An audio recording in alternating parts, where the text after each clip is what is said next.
राजा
भक्तवत्सल भगवान की।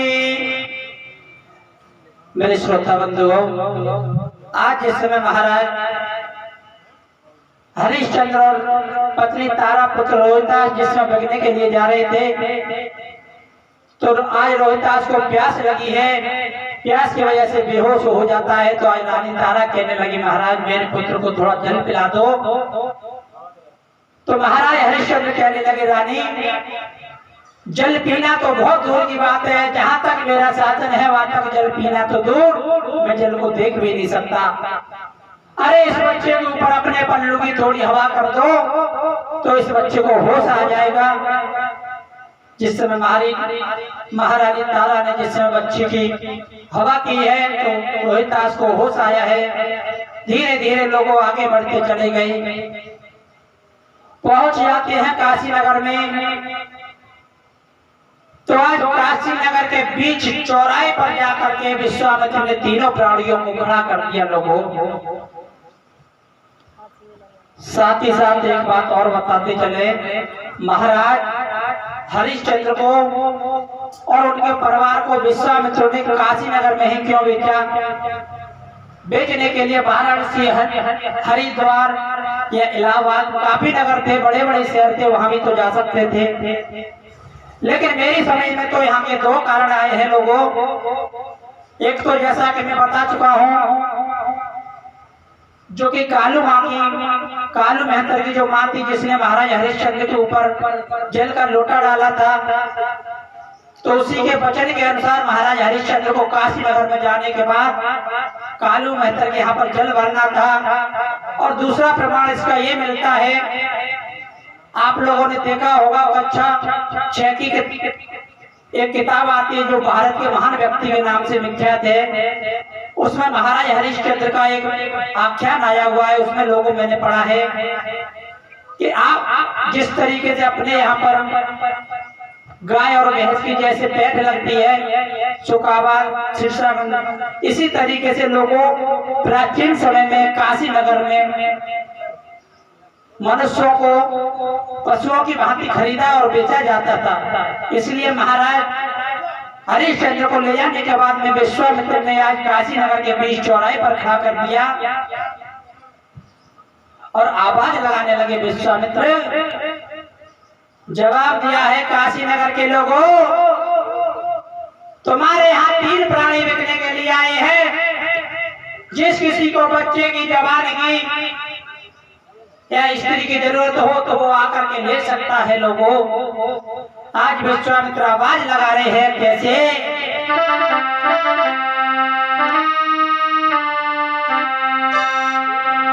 कि अब काशी में लगे आवाज मोल कोई ले ले लांगुरिया।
बोलिए गोविंद भगवान की। आज जिस समय विश्वामित्र ने काशी नगर में ये आवाज लगाई है, काशी नगर के लोगों, आपकी नगरी में 3 प्राणी बिकने के लिए आए हो। तीनों का 20 बार सोना है। 20 बार सोने में पुत्र स्त्री जवान किसी को भी आप खरीद सकते हैं। तीनों का 60 बार सोना है कुल मिलाकर के। आज जिसमें ये आवाज सुनने के बाद में काशी नगर के बड़े बड़े लोग आने लगे, लोगों पूछने लगे, हे ब्राह्मण देव, इस जवान की क्या कीमत है? जवाब दिया है 20 बार सोना। इस स्त्री की क्या कीमत है? जवाब दिया है इसकी भी 20 बार सोना, और इस बच्चे की, इसकी भी 20 बार सोना। तीनों की बराबर कीमत है लोगों। तो आज वहां से जिस समय कालू नाम का मेहतर आया है, उसने 20 बार सोना दिया है विश्वामित्र को, और महाराज हरिश्चंद्र को खरीद लिया। तो आज रानी तारा ने ये कहा है, महाराज अगर आप पहले बच जाओगे तो आपका मेरे ऊपर कोई हक नहीं रहेगा। महाराज आप थोड़ी देर रुक जाओ, पहले मुझे बेच दो, उसके बाद में आप बिक जाना। तो आज हरिश्चंद्र ने कालू मेहतर के हाथ जोड़ लिए, जवाब दिया है, भैया आप थोड़ी देर के लिए रुक जाओ, मैं अपनी पत्नी और पुत्र को बेच दे, उसके बाद में हम आपके साथ में चलेंगे। तो आज उसी काशी नगर से एक ब्राह्मण और ब्राह्मणी आ जाते हैं। उन्होंने रोहित का हाथ पकड़ लिया, जवाब दिया इस बच्चे की और इस लड़की की मुझे आवश्यकता है। ये स्त्री मेरे यहाँ खाना बनाया करेगी, ये पुत्र मेरे पूजा के लिए बाग से फूल लाता रहेगा। इन दोनों की कीमत किया है तो 40 बार सोना बताया, ला करके विश्वामित्र को दिया। अब तो लोगों तीनों प्राणी जिस समय मिट जाते हैं, बड़ी ही दीन दशा है लोगों।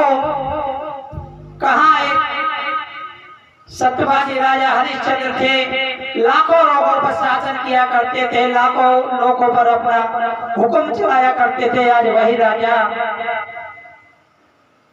धर्म के पीछे, धर्म के बंधन में बंधने के बाद में आज काशी नगर में किस तरीके से बिक गए लोगों। कहने का मतलब समय किसी का इंतजार नहीं करता लोगों। समय कब किसका कहाँ बिगड़ जाए ये कोई भी नहीं जानता।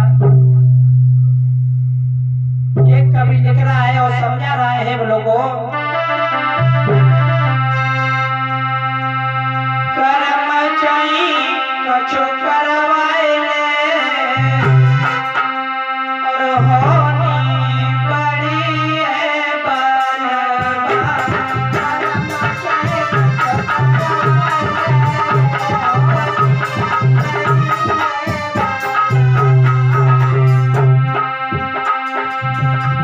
कर्म चाहिए कछु करवाए होनी बड़ी है बलवान।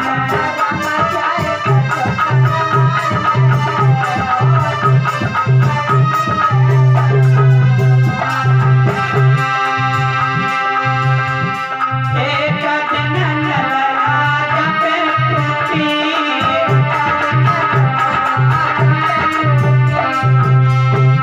एक दिन नलराज पे टूटी,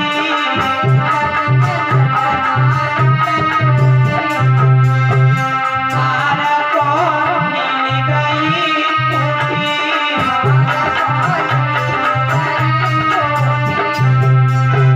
खोजे जाके तुरई में होनी बड़ी है बलवान।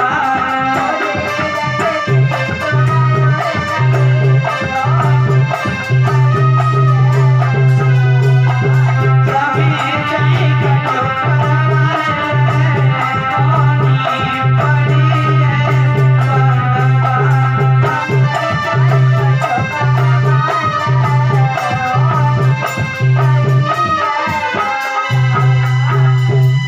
याद रखना लोगों, कर्म किसका कहाँ ले जाकर के पहुंचा दे ये कोई बात नहीं जानता। आप लोग अंदाजा लगा सकते हो क्या कभी बुझे हुए तीतर उड़ सकते हैं क्या? कभी नहीं उड़ सकते लोगों, लेकिन महाराज राजा नल का नसीब ही कुछ ऐसा था कि वो बुझे हुए तीतर भी उड़ जाते हैं। कहने का मतलब जब समय खराब आता है तो अपने भी पराये हो जाते हैं लोगों। आज विश्वामित्र ने तीनों प्राणियों को काशी नगर में जाकर के बेच दिया। तीनों प्राणी अलग अलग हो जाते हैं लोगों। पुत्र रोहितास और रानी तारा को जिस समय ब्राह्मण अपने घर के लिए ले जाते हैं और महाराज हरिश्चंद्र को वो कालू महेंद्र अपने घर ले जाते हैं, तो जवाब दिया है महाराज हरिश्चंद्र, जवाब दिया है हरिश्चंद्र, मैं तुम्हारे धर्म को नष्ट तो खैर नहीं करूंगा। एक घड़ा दे दिया, जवाब दिया इसमें तुम अपना पानी भर के पीते रहना, और एक दुकान बता दी इससे तुम अपना राशन पानी लेते रहना, भोजन करते रहना। तो महाराज जैसे ही महाराज हरिश्चंद्र प्रथम दिन खाने के लिए बैठे तो विश्वामित्र ने एक बिल्ली का रूप बनाया, सारा भोजन खा गए। दूसरे दिन खाने के लिए बैठे तो एक ब्राह्मण का वेश बनाया और महाराज हरिश्चंद्र का सारा भोजन खा गए लोगों को। इसी तरीके से महाराज विश्वामित्र ने महाराज हरिश्चंद्र का पीछा नहीं छोड़ा, पीछे पड़े रहे। महाराज हरिश्चंद्र को इसी प्रकार से लोगों 36 दिन हो जाते हैं। 36 दिन तक महाराज हरिश्चंद्र ने कोई भोजन नहीं किया। एक दिन का जिक्र है, महाराज हरिश्चंद्र की तरफ जिस समय कालू महेंद्र ने देखा तो जवाब दिया है महाराज हरिश्चंद्र से कि हरिश्चंद्र तुम्हें एक काम करना, ये घड़ा ले जाओ, जाकर के ये नदिया पर से घड़ा भर करके ले आना। तो लोगों आज महाराज हरिश्चंद्र घड़ा उठाने के बाद में जिस समय नदी पर पहुंच जाते हैं, घड़ा तो भर लिया लेकिन शरीर में इतनी ताकत नहीं है जो उस घड़ा को उठा सके। समय की बात आज उसी घाट पर रानी तारा अपनी गगरी को लेने के बाद में आ रही है लोगों।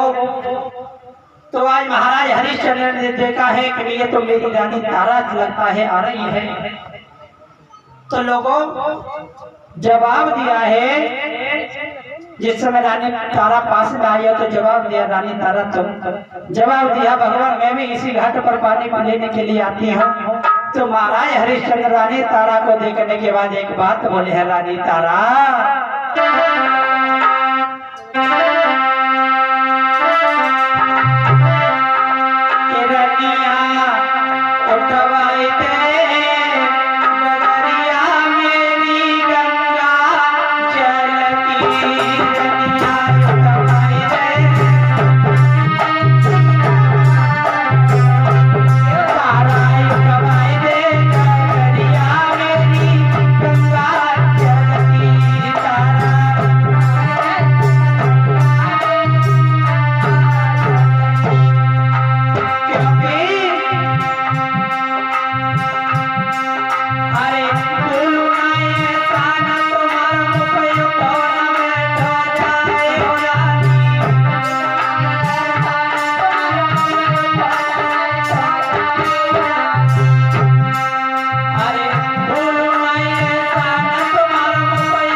जवाब दिया है लोगों, रानी तारा मेरे घड़े को उठवा दे, मेरे शरीर में इतनी ताकत नहीं है जो मैं इस घड़े को उठा सकूं।